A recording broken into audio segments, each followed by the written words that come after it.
Soy Marisol. Llevo 17 años en Santa Marta, Acatitla. El delito por el que se me acusa es homicidio calificado.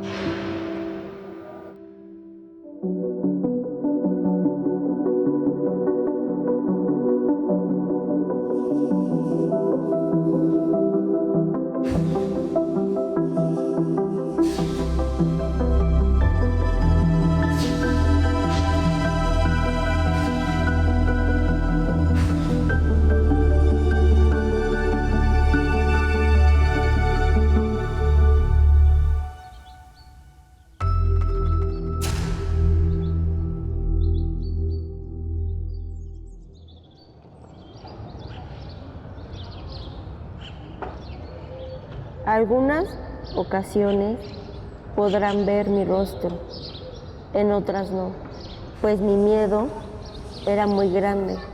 Tengo familia a la que no quiero dañar, pero también me di cuenta de que esta historia tenía que ser contada. Y la protagonista de esta historia soy yo.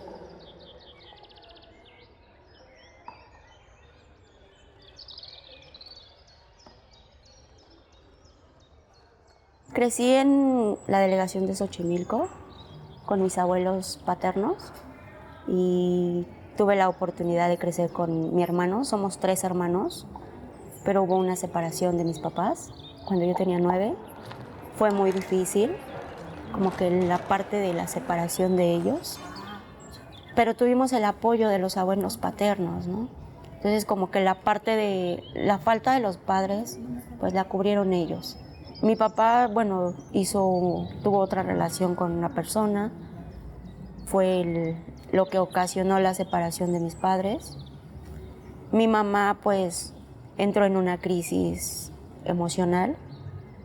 De hecho, ella tuvo que estar internada en un hospital psiquiátrico. Entonces, pues yo decía, ¿por qué mi mamá no estuvo, no? ¿Por qué mi mamá nos abandonó? Creces y vas adquiriendo cierta madurez, hasta que entendí que mi mamá había entrado en una crisis. Por eso no nos pudo cuidar. Nunca hubo un abandono como tal. Mi mamá siempre estuvo al margen de nosotros. Fue muy difícil mi infancia. Con los abuelos pues era una educación pues a la antigua. Yo quería estudiar para piloto aviador. Pero como mi abuelo era muy machista, entonces él decía, no, tienes que ser doctora. Tienes que cuidar cuando uno sea grande. Entonces empezaron a parar esa ilusión de estudiar lo que yo quería. Y yo decía, ¿cómo voy a salir adelante si me ponen limitaciones? Fue muy estricta, muy dura mi educación. No amigos, no esto, no el otro. Hoy lo entiendo y tal vez mis abuelos lo que querían era que nosotros saliéramos adelante en la escuela, que tuviéramos unos estudios. Pude haberlo hecho. En casa con unos familiares, pues viví una situación muy difícil de un abuso. A los 9 años. La primera violación que yo tuve fue a los 5 y después de ahí a los 9. Fue una situación que yo tuve que aguantar casi 4 años. Esta persona estaba siempre dedicada a la iglesia, al deporte. Mi familia tiene muchos prejuicios, es de el qué dirán. Entonces siempre trataron de omitir esa parte, ¿no? De aquí no pasa nada. Lo sabían, claro que lo sabían. Porque esta situación no venía solo con nosotros, venía de generaciones atrás. Pero entonces siempre fue ese tabú de aquí no pasó nada.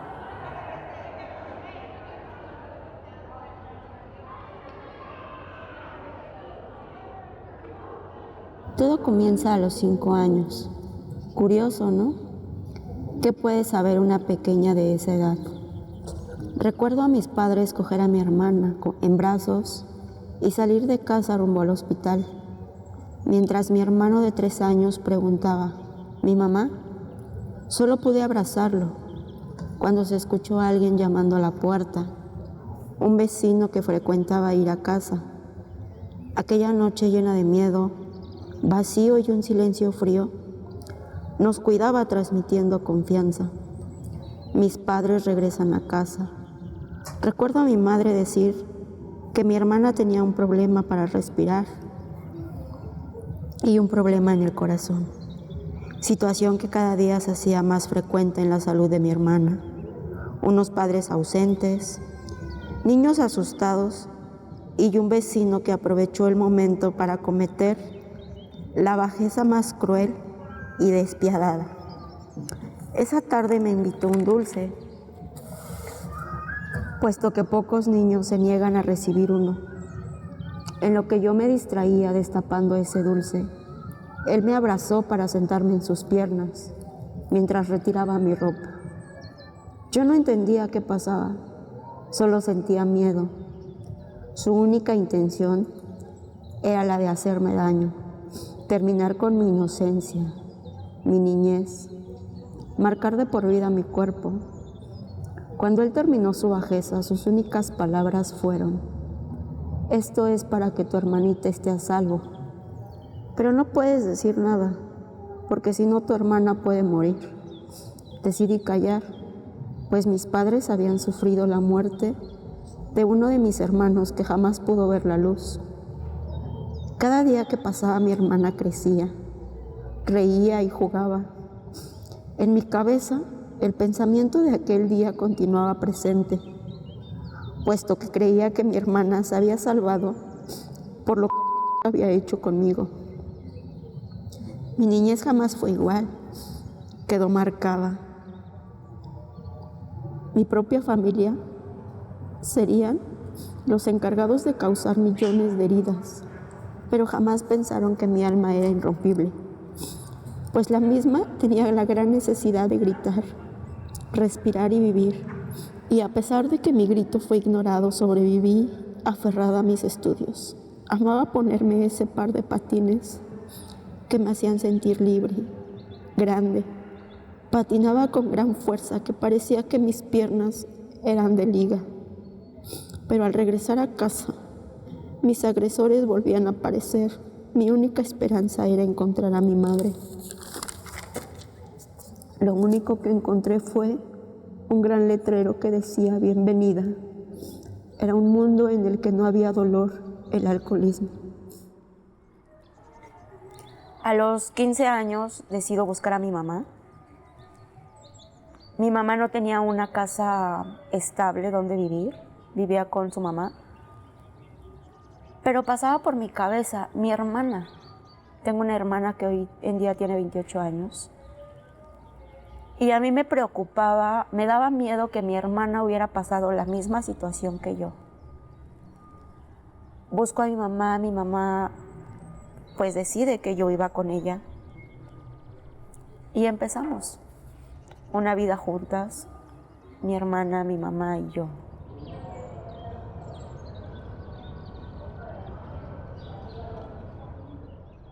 Tontamente a los 17 años, pues conozco al papá de mi hija. No me arrepiento de mi hija, solo que no supe escoger una buena decisión para sacarla adelante. Encontré un trabajo en la plaza de Perisur, donde por la edad, a veces por tu fisonomía, piensan que eres un objeto sexual. Entonces yo ya venía con un trauma, ¿ves? Y el acoso de los gerentes, el acoso de los compañeros, era incómodo para mí, porque yo decía, yo solo vengo a trabajar. Decido salirme de ese trabajo, pero entonces yo ya no encontraba más. Conozco amistades nada agradables, en los que yo decido vender droga para sacar adelante a mi hija.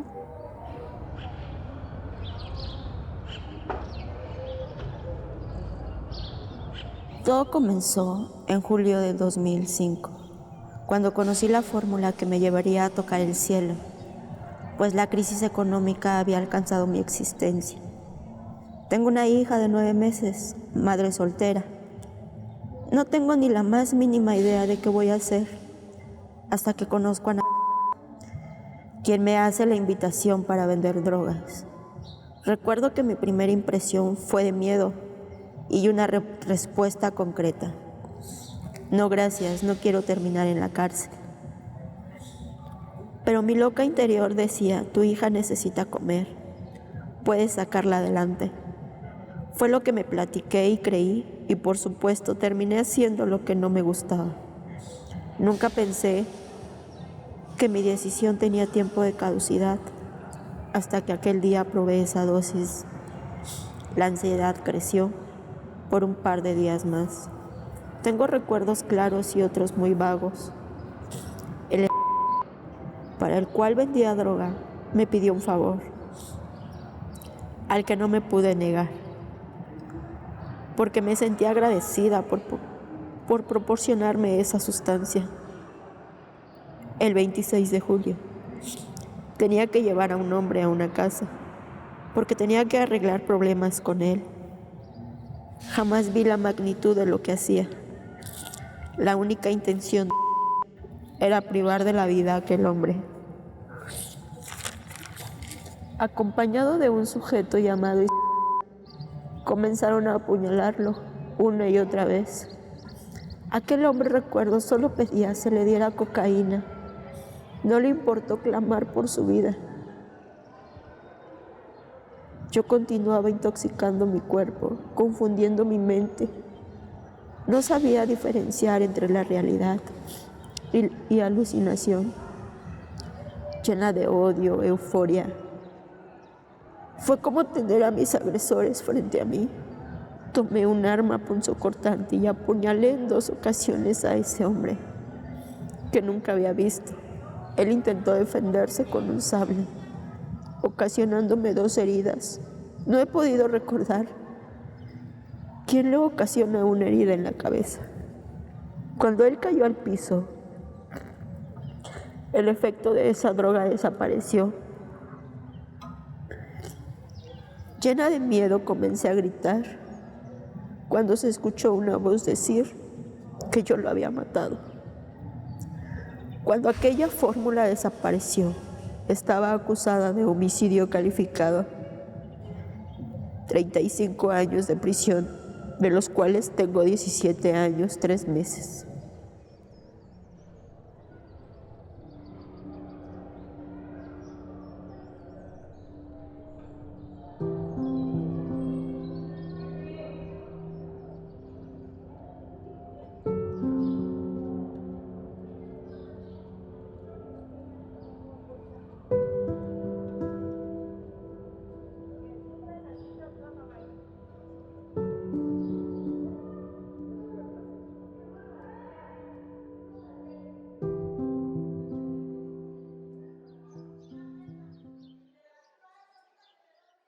Pasaron 2 días después del incidente.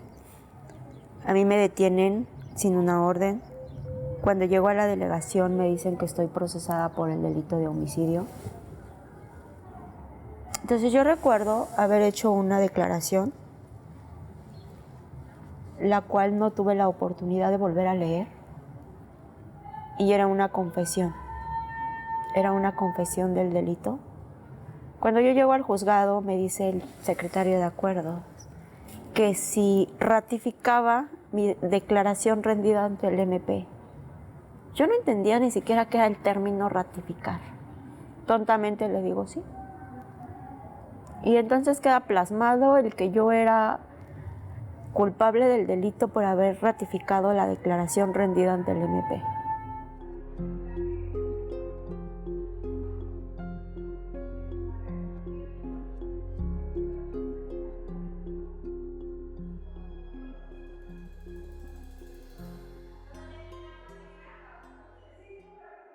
Me llevan a las fotos de la prensa, ¿no? O sea, 18 años en un cubículo donde eres atacado por cámaras, periodistas, que lo único que te gritan es asesina. Y como tal, el reportaje del periódico viene, ¿no? Mi causa estudió la especialidad de veterinario y entonces me vinculan mucho con él, ¿no? Y viene la parte de veterinarios asesinos. Como no pudieron experimentar con animales, experimentan con personas.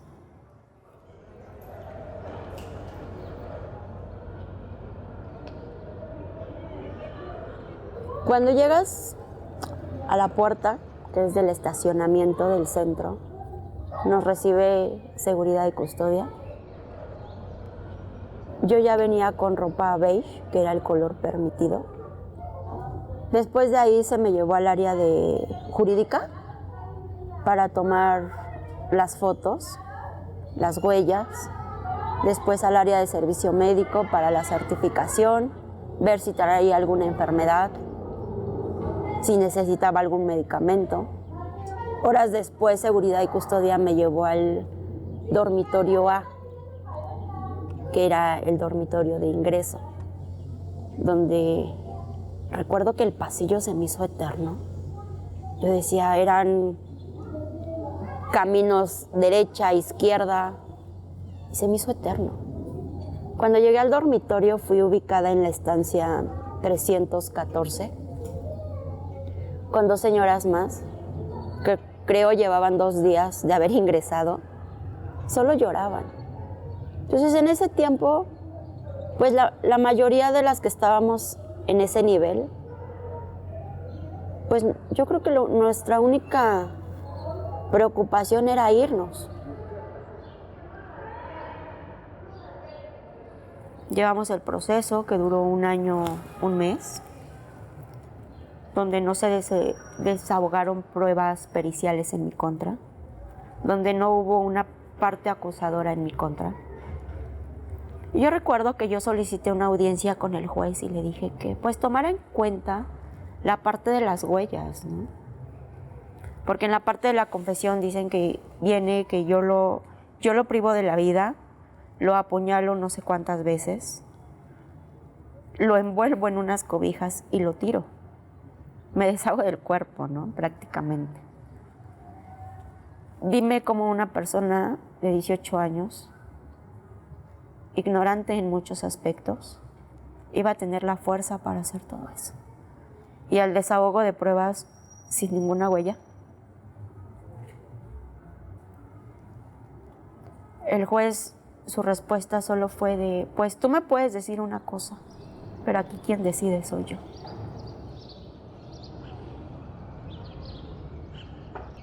El miedo me paralizó por muchos años. Yo no supe moverme ante ese miedo. Me paralicé y decidí seguirme drogando dentro de la cárcel para no sentir ese dolor. Yo empiezo en este lugar a tener una crisis emocional. Empecé a tener alucinaciones visuales, auditivas, donde yo las voces que ya escuchaba era, nunca vas a salir, mejor mátate. Decía, no, yo no puedo. Pero estas alucinaciones empezaron por mi adicción.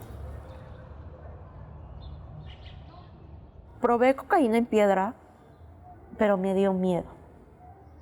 Recuerdo que vi a una chica en unas condiciones pésimas y le preguntaba yo a otra compañera, ¿ella por qué está así? Porque fuma piedra. Me dio miedo verme igual.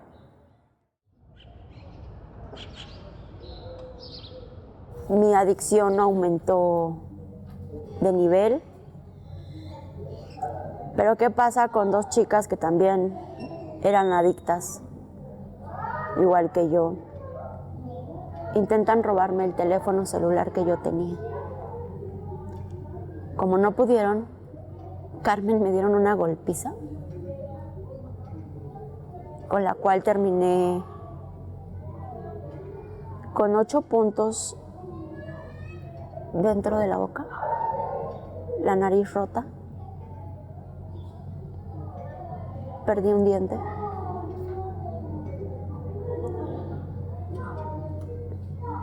La reacción de seguridad fue aislarme, como si la del problema hubiera sido yo. Yo estaba muy enojada porque dije, ¿por qué me tienes que aislar a mí si yo no hice nada? O sea, la agredida fui yo. Es para resguardar tu integridad. ¿Ok? El resguardo de mi integridad duró casi 2 años, a puerta cerrada, en protección.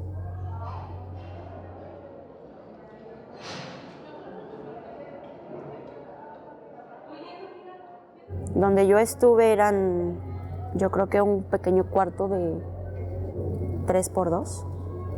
Solo contaba con 2 camas, un banco, una mesa, un lavamanos y un baño. Pero pues era totalmente aislada de todo el mundo.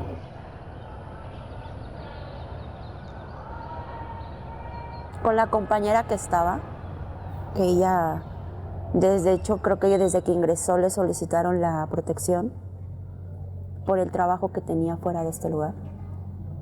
Ella hacía mucho ejercicio. Entonces ella la defensiva y yo también, porque ella era de beige y yo ya era de azul por ser sentenciada. Entonces sí era como que a la defensiva las dos. Pasaron 3 días, empezó la convivencia, empezamos a hacer ejercicio. Conseguimos un radio de este tamaño y con eso nos entreteníamos. Ella me prestaba libros y en eso me distraía. La adicción no era... Entendí que no era algo que yo necesitaba, porque pasó tiempo y podía vivir sin ella. Y así fue. Me empecé a acostumbrar al aislamiento. Me gustaba estar encerrada, me gustaba estar sola. Pero después vieron que ya no era necesario tenerme como aislada de estas personas que me habían agredido y me incorporan nuevamente al área de población de sentenciadas. Pero entonces yo ya tenía otra posición ante el lugar, no ante la vida, ante el lugar. Grosera, rebelde, contestona, ponerme al tú por tú, con quien fuera, porque yo solo estaba a la defensiva. Entonces es como yo te decía, a veces tienes que volverte un poco al modo de vivir en la cárcel para sobrevivir, dejando a un lado tu educación, tus principios, tus valores, porque si no, te repito, este lugar te come. El psicólogo que se me asignó desde que yo ingresé a este lugar, pues me apoyó muchísimo. Y él me decía, Marisol, no puedes seguir así. O te subes al programa o te mando directo al módulo. El módulo es el dormitorio de castigo cuando uno comete una falta ante la institución. Entonces pues nos aíslan en un periodo de 5, 8, 15 días. Yo decía, en otro módulo ya no. Y me hizo una pregunta que me impactó muchísimo. ¿Qué es lo más importante que has perdido en la vida? Por las drogas.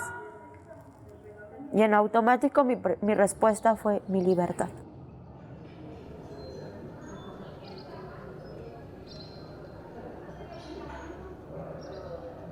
En la clínica de adicciones conocí muchas historias muy fuertes, muy impactantes para mí, porque yo no llegué a tener ciertas conductas para conseguir sustancias, porque mi familia me facilitaba el dinero, entonces pues no tenía como la necesidad de hacer otras cosas. Y yo decía, gracias, porque yo no llegué a prostituirme, porque yo no llegué a hacer otras cosas para drogarme. Mi límite fue la cárcel. Si yo no hubiera llegado a la cárcel, Carmen, tal vez ahorita ya estuviera hasta muerta. porque la sustancia que yo probé me gustó. Me enganché mucho en 8 días. Y si no hubiera llegado yo aquí, ¿qué hubiera pasado conmigo? Tal vez hubiera terminado en la calle prostituyéndome. O alguien ya me hubiera matado.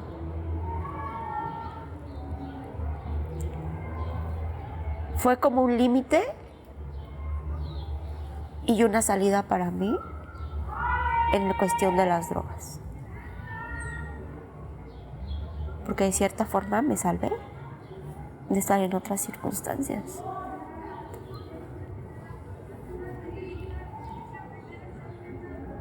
Ha sido muy difícil a mi punto de vista, pero yo creo que al punto de vista de otras personas, mi instancia en este lugar no ha sido tan malo. He estado llena de gente a mi alrededor.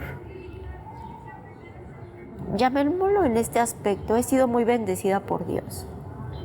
Siempre me ha puesto enfrente, al lado, a gente que me ha apoyado mucho en este lugar. Sola nunca he estado.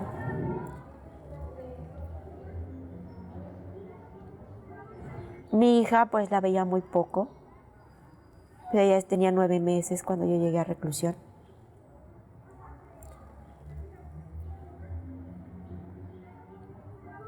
Mi hija tuvo que crecer con su abuela paterna. Y es muy fuerte mi hija. Salió adelante sola, con el apoyo de su abuela. ¿La ves? Hoy en día casi no. Bueno, de hecho casi no he convivido mucho con ella. Porque entonces viene la parte donde le cuentan la peor historia de su madre, ¿no? Mi hija venía con la intención de siempre hacerme sentir mal. Pero entonces en el programa, gracias a muchas terapias, aprendí a no caer en la culpa, a no vivir en la culpa que a veces cometemos muchos o muchas madres. Te doy todo lo que tú me pidas, porque me siento culpable de no haber vivido contigo. Yo no. Me tocó ser muy dura con mi hija. Entonces mi mamá me decía, es que eres muy dura con ella. Yo volteaba a ver a mi mamá y le decía, mamita, a ti lo que te hizo falta fue autoridad conmigo. Por eso yo abusaba, porque no tenías una autoridad. Y yo no quiero repetir la misma historia. Entonces, mi hija hoy en día tiene 17 años. Y es madre. Tiene un pequeño de 5 meses, al cual no conozco. Yo no sé cómo sea la vida de mi hija. Sé que es mi hija porque yo la di a luz, pero realmente no la conozco. No sé qué le gusta, no sé qué le enoja. No la conozco. Hoy ella no vive en el DF, vive en otro estado, pero no sé cómo esté.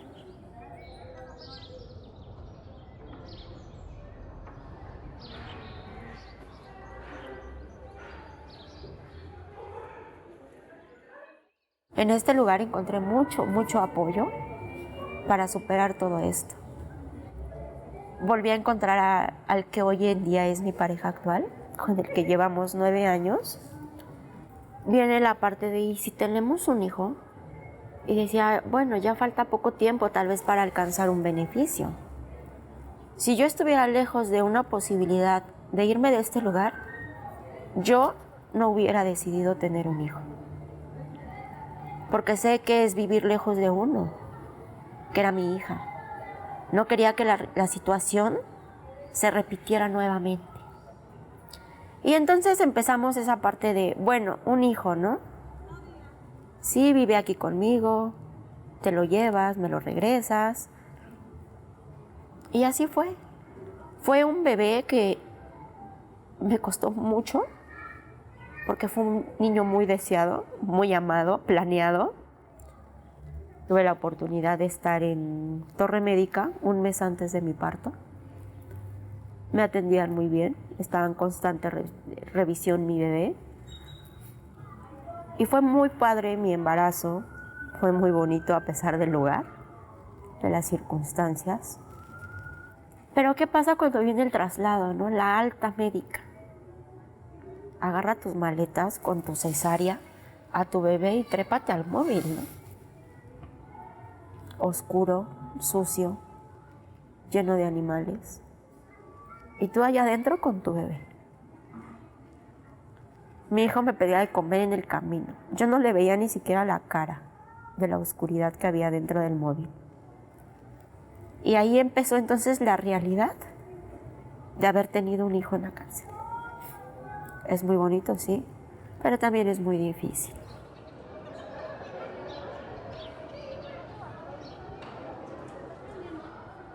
Gracias a Dios, pues tuve la oportunidad de que mi hijo pudiera ingresar y egresar de este lugar con su papá. Pero me di cuenta que desde el día uno, él no estuvo a gusto. A él le decías, te vas con tu papá, y levantaba las manos y decía, ya me voy. Me partía el alma. Pero por dentro decía, mi hijo es feliz fuera de este lugar. Así vivimos hasta que él cumplió año y medio. Y sorpresa, ¿no? Te viene una pandemia que nadie esperaba en el mundo. Me dio miedo que mi hijo se enfermara de COVID dentro de este lugar. Me dio miedo enfermarme a mí porque hubo mucho contagio en el área de mamás. Me dio miedo ser aislada con todo y mi pequeño. Dije, ¿qué voy a hacer? ¿Y si no puedo respirar? ¿Y si él tampoco? Hablo con mi esposo y me dice, me lo llevo. Ok, le dije, pero mira, ahorita no hay egresos, pero en cuanto haya un egreso me lo regresas. Sí. Sorpresa, los egresos no duraron casi un año. Un año en el que mi hijo se acostumbró a la calle. Un año en el que mi hijo creció en parques, zoológicos, plazas, conoció un teléfono, conoció una tablet, conoció a toda su familia, que son tías, sobrinos, primos. Cuando yo decido ingresarlo, él ya tenía 2 años y medio. Mi hijo llega y lo primero que pregunta es, ¿mi papá? Y yo, se fue a trabajar. Ok. Mi esposo trabaja un día, descansa 2. Pero él ya sabe que su papá se va un día y regresa. Entonces aquí ya llevaba 3 días. ¿Y mi papá? Ya amaneció, mamá. ¿Mi papá? Sigue trabajando. No, mi papá. Llega el día que me dice, ¿y mi prum? Y ahí voy al teléfono. Oye, ¿qué es el prum? Su celular. Oye, es que quiere ir al zoológico. Lo llevo a las áreas verdes a ver a los gatos, las palomas. Me limitó mucho mi hijo. Me sentí atada. No supe cómo manejar esa situación con mi hijo aquí adentro. Pues decido hacer el egreso definitivo. Y yo decía, sí puedo, soy fuerte. Mentira. Mi hijo lleva 1 año fuera de este lugar, el cual yo no he superado.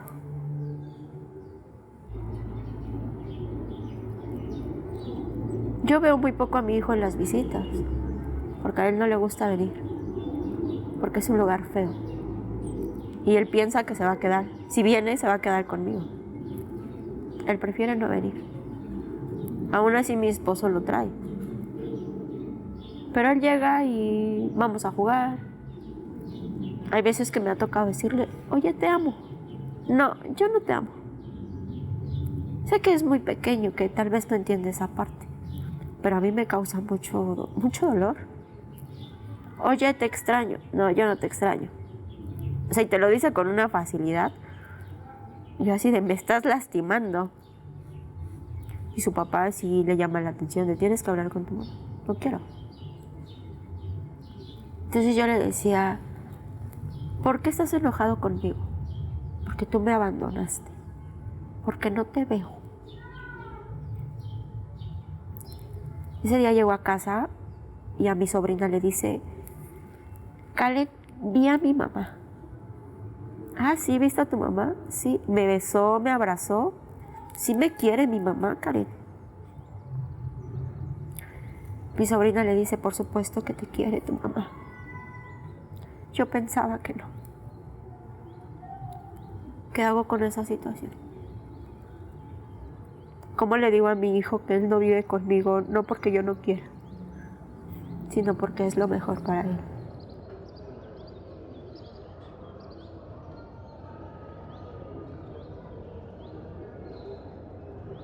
En este momento, ¿soy cosa juzgada como lo dice la ley?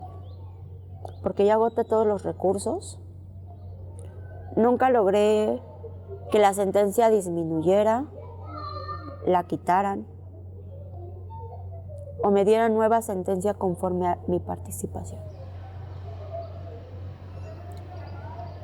Sigo con la misma sentencia de 35 años y tal vez dentro de poco tiempo pueda solicitar un beneficio,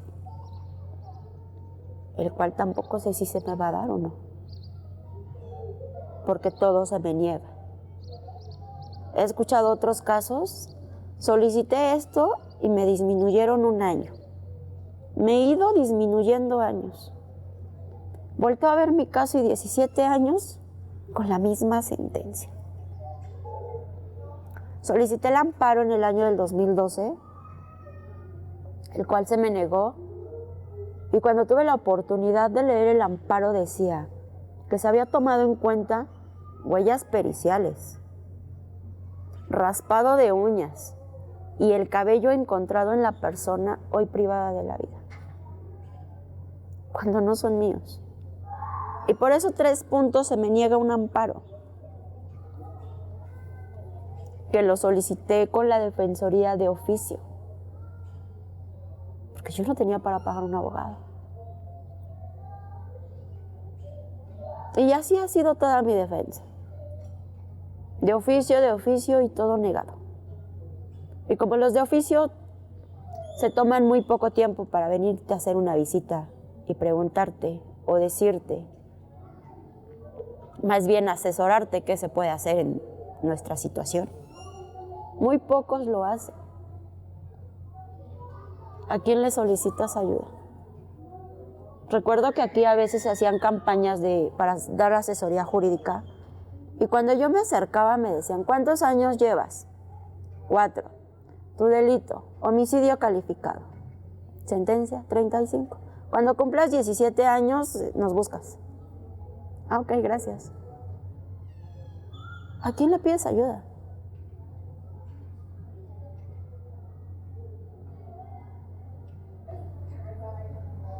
Yo creo que las mujeres en este lugar somos muy abandonadas, olvidadas. Sé que es algo que no se puede hacer, pero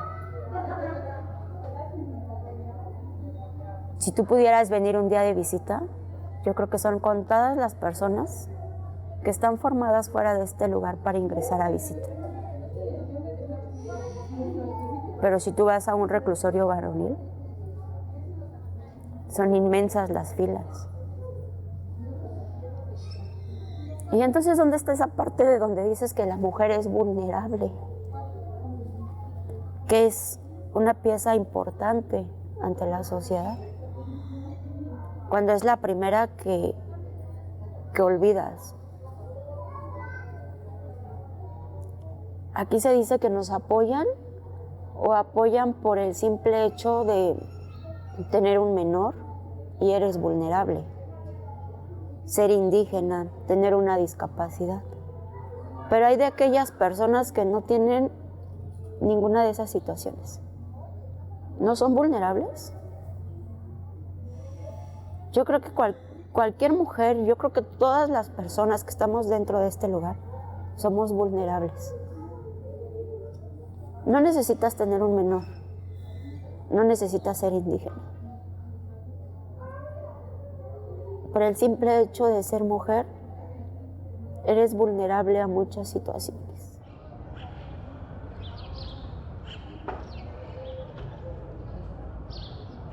¿quién diría? ¿Se juzga o se castiga?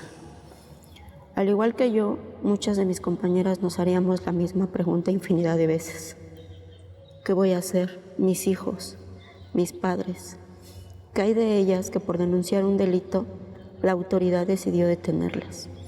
De las que se enamoraron y terminaron involucradas, las que se defendían del hombre que las golpeaba, las que cometieron un error, las que tomaron una mala decisión, las militares que sirvieron a nuestro país, las que fueron torturadas y de aquellas que sufrieron abuso sexual por las autoridades, las que tienen más de 15 años sin una sentencia.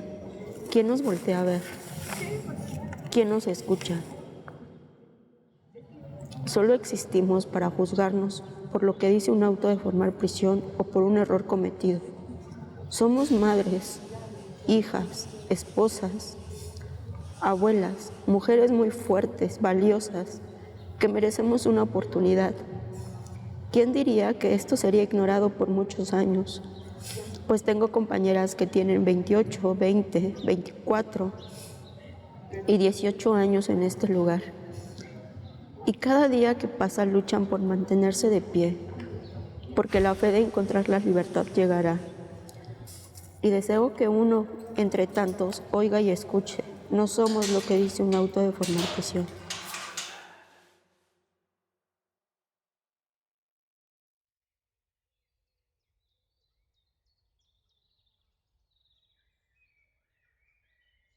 Decidí hablar porque creo que mi situación debe ser escuchada. Y que tengan un poco de consideración que yo no soy lo que dice un auto de formar prisión. Soy una mujer que tiene derecho a muchas oportunidades, al igual que todas las que están atrás de mí. Todas tenemos derecho a salir de este lugar, a una oportunidad. Sé que el tiempo no se va a recuperar, pero sé que cada una de las mujeres que están aquí han aprendido muchas cosas y han crecido como personas y que tienen mucho que dar allá afuera.